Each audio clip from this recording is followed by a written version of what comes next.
My name is Abhinav है.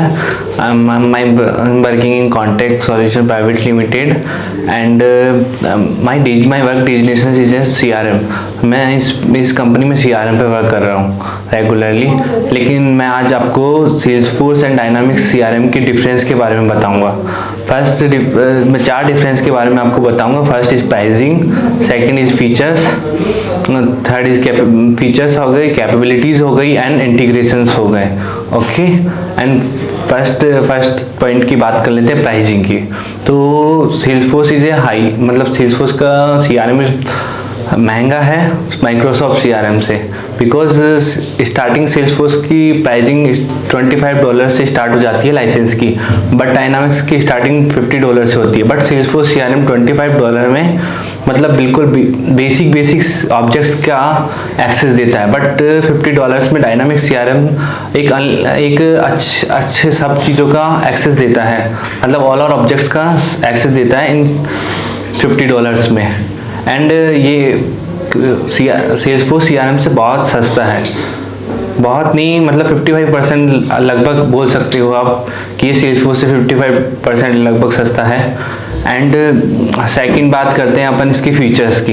ठीक है, वैसे तो सारे CRM में बेसिकली लीड एंड अपॉर्चुनिटी की फीचर्स तो सिमिलर ही होते हैं. सबने देखा है, सबने जाना है कि लीड कन्वर्ट होगी अपॉर्चुनिटी में, account contacts, sales forecastings, reportings, email connectivities, sales forecastings, ये सारे फीचर्स CRM में सब कुछ लगभग सिमिलरिटीज़ होते हैं. लेकिन इन दोनों के डिफरेंस ये है कि सेल्सफोर्स CRM का आइंस्टीन AI बिल्डिंग बहुत अच्छा है एंड सेल्सफोर्स CRM का UI डायनामिक्स CRM से बेटर है. सेल्सफोर्स सारी चीज़ों को एडिट करने का ऑप्शन उसके UI में ऊपर ही देता है, बट डायनामिक्स थोड़ा बैकएंड में वर्किंग करता है. ठीक है, एंड डायनामिक्स CRM और सेल्सफोर्स CRM, डायनामिक्स CRM के फीचर्स अलग क्या है.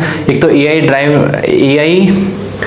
इनसाइट्स जो एक मार्केटिंग लेवल को बताता है, वो सेल्सफोर्स में नहीं है. एंड सेल्सफोर्स में डायनामिक्स CRM एक अपन को लिंक्डइन लाइसेंस प्रोवाइड करवाता है, वो लिंक्डइन कनेक्टिविटी प्रोवाइड करवाता है, वो भी सेल्सफोर्स में नहीं है. एंड और बाकी जो टेरिटरी मैनेजमेंट है, वो टेरिटरी है जो सेल्सफोर्स में है बट माइक्रोसॉफ्ट में नहीं है.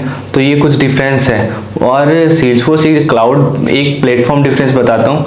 सेल्सफोर्स एक क्लाउड बेस होता है एंड ये माइक्रोसॉफ्ट ऑन प्रीमिसेस भी होता है एंड क्लाउड बेस भी होता है.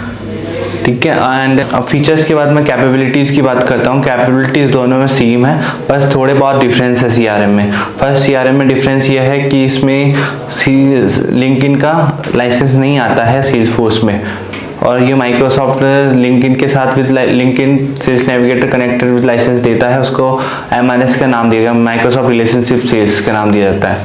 ठीक है, और आगे बात करें अपन इंटीग्रेशंस की, तो इंटीग्रेशंस में ये है कि सेल्सफोर्स थर्ड पार्टी इंटीग्रेशंस में बहुत अच्छा है, मतलब थर्ड पार्टी इंटीग्रेशंस बहुत इंटीग्रेशंस देता है थर्ड पार्टी ऐप्स में, लेकिन इंटरनली उसके पास कुछ है नहीं ज़्यादा ऐप्स या कुछ इंटरनली कुछ सॉफ्टवेयर्स है नहीं. अब जैसे ही अपन डायनामिक्स की बात करें तो डायनामिक्स में अपने इंटरनली ऐप बहुत सारे हैं, जैसे पावर BI हो गया, पावर एप्स हो गया, तो इनका इंटरनल कनेक्शन बहुत अच्छा है.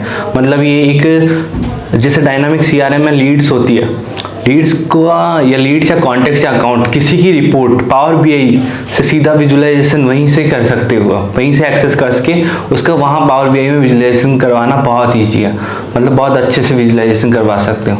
ये सारे फीचर्स हैं, ये सारे डिफरेंस है डायनामिक और सेल्सफोर्स CRM में. तो यही डिफरेंस थे इन CRMs में, और बाकी तो सारे CRM सिमिलरिटीज़, मतलब जो लीड ऑब्जेक्ट फोरकास्टिंग ये सब कुछ सेम होते हैं.